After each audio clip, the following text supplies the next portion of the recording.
achieve again. No. You are the true heroes. Anyway, in this video, I'm going to be talking to you about those 5 mistakes that you will want to avoid when it comes to growing your lemon tree, your citrus tree.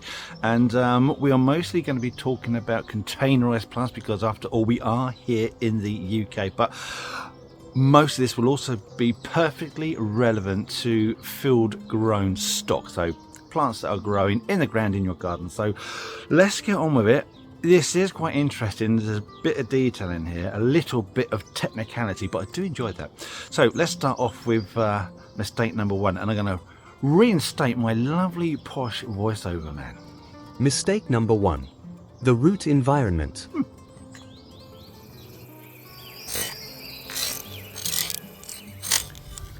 So you need to provide a soil or compost that can provide the optimum conditions for your lemon tree. Otherwise, poor soil conditions can be the root of many problems. And there are several things for you to consider. The first is the pH of your soil. And if you want to test it, you can always pop out and get yourself a little soil tester, so you can find out for yourself exactly what the pH of your soil is. And the pH of your soil is important, and I will tell you for why.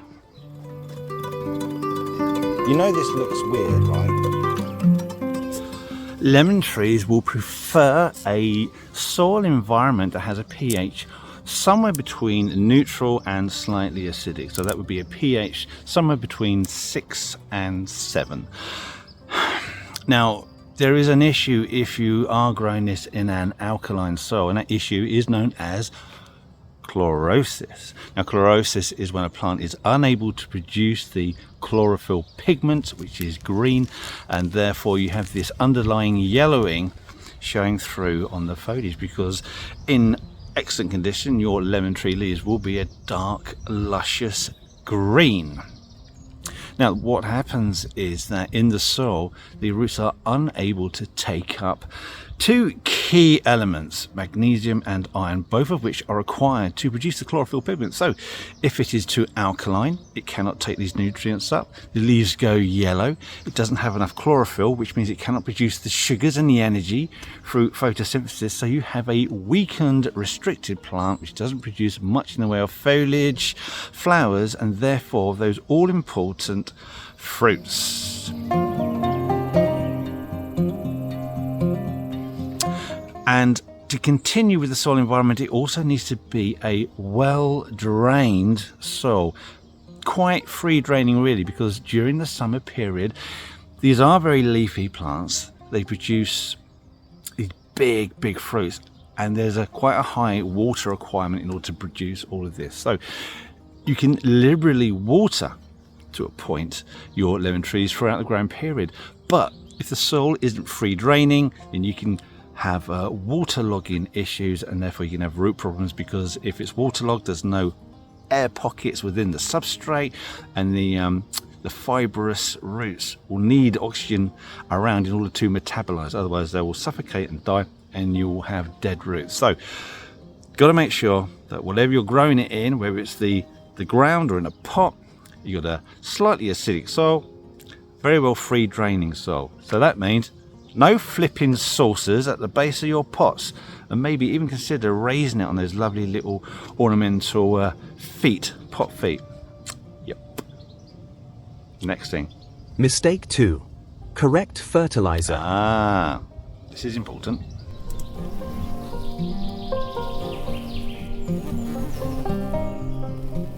So we've spoken about the importance of healthy foliage. So you might be thinking, well, I'll just feed that regularly, and it will take a lot of feeding.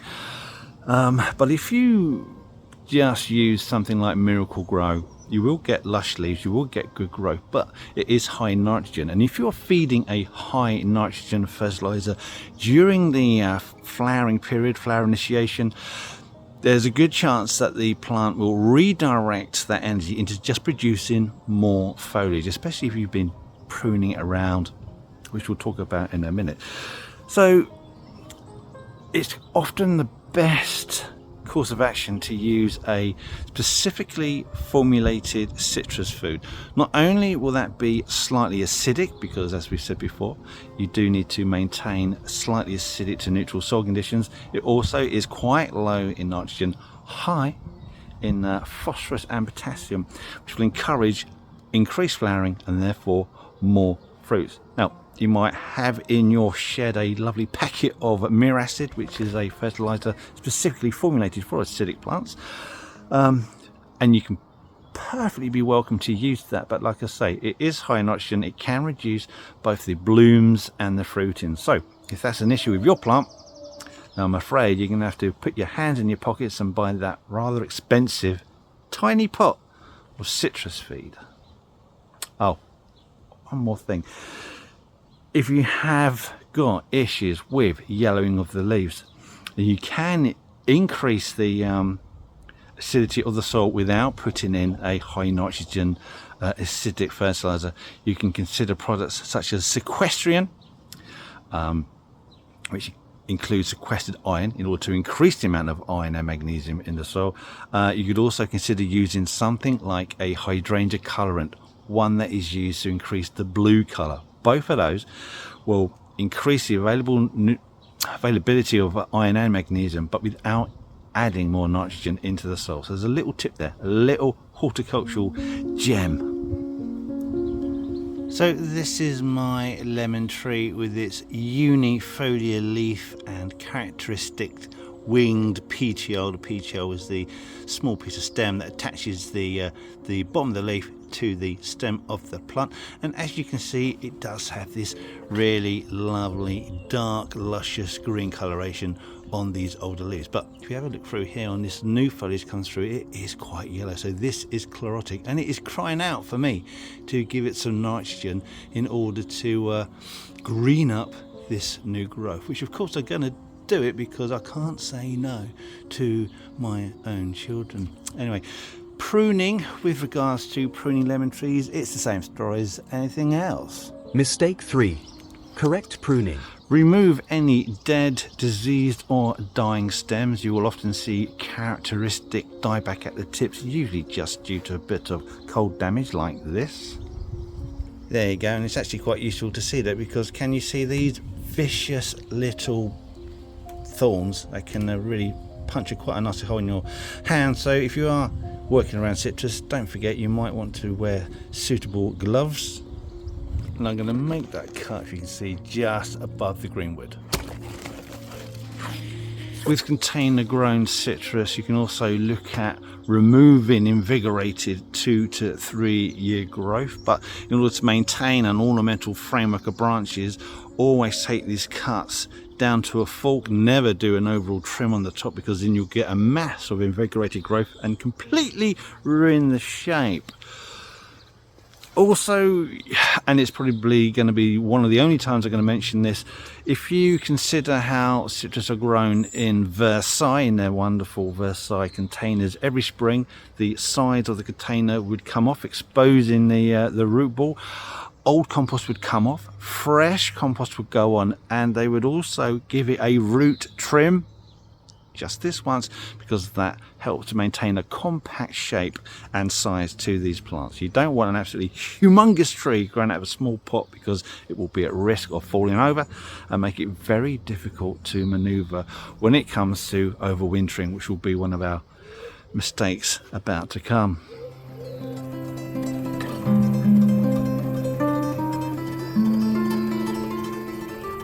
No one can deny that lemon trees are extremely ornamental. They have those beautiful white, sweetly, pungently fragrant blooms, as well as the brightly coloured ornamental and edible fruits. And as you probably know, that citrus are one of the few plants that can be flowering and fruiting at the same time. And this does give a small problem. Mistake 4. Positioning.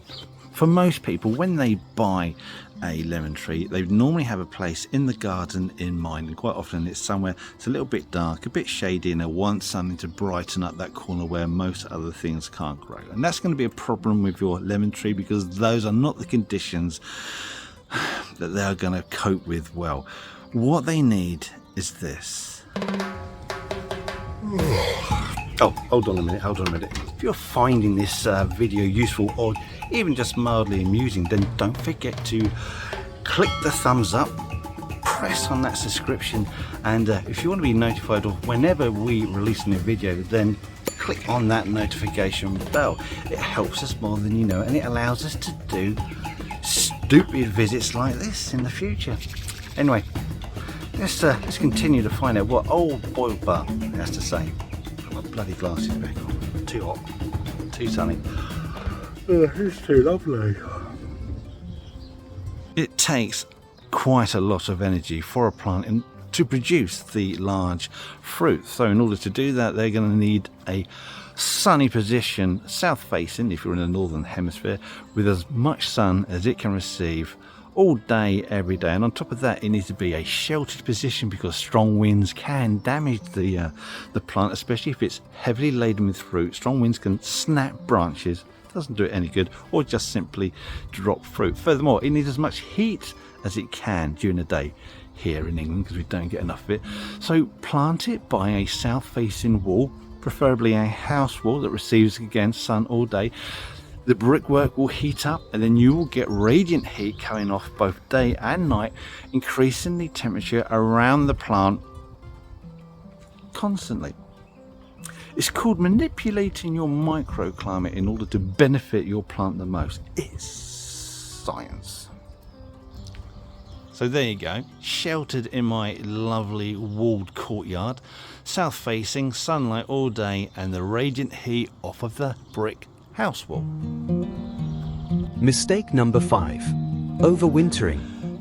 You do need to be a bit brave when it comes to overwintering your citrus trees, but luckily enough there are a number of really hardy cultivars such as the mayor's lemon that growing in this garden. So cold hardy is it that it can tolerate temperatures down to -6 degrees Celsius.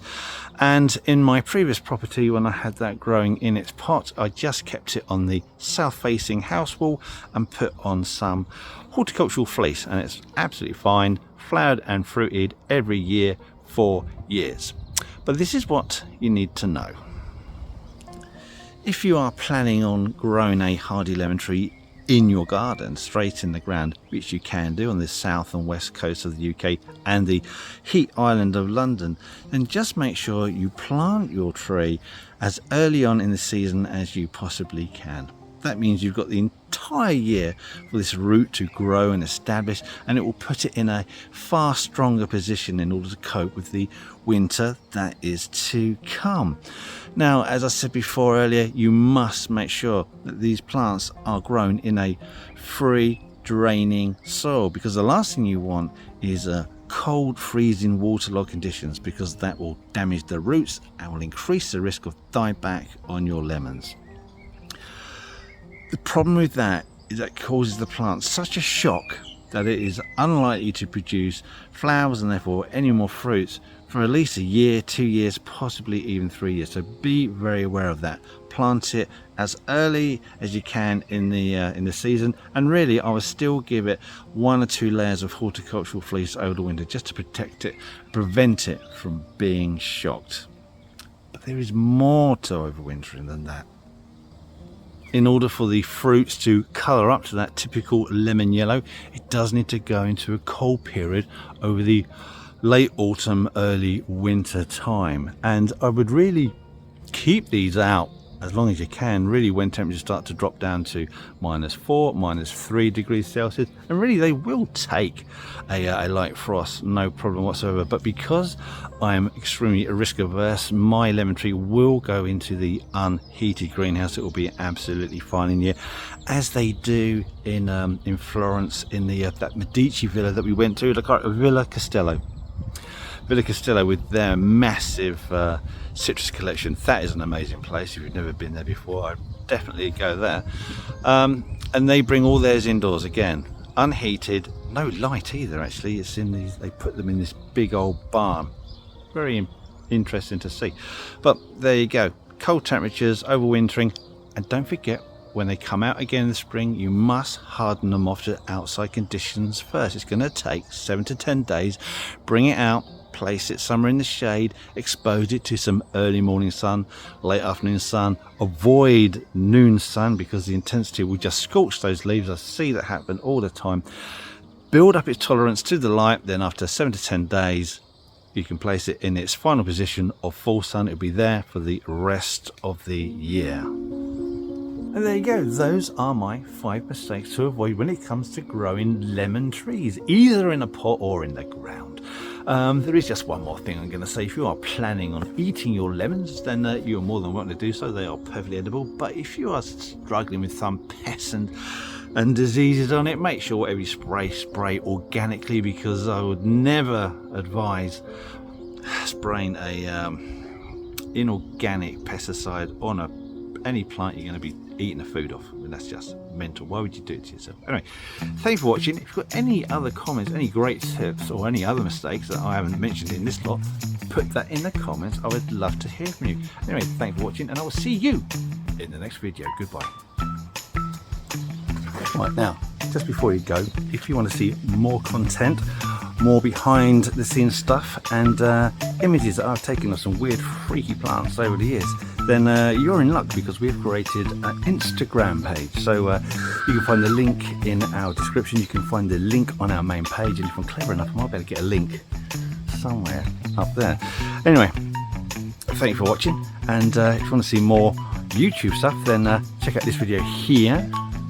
That's quite a good one. And if it doesn't float your boat, then another one right there. And enjoy these while I've still got the strength, imagination and aptitude to make them. Thank you for watching. Goodbye.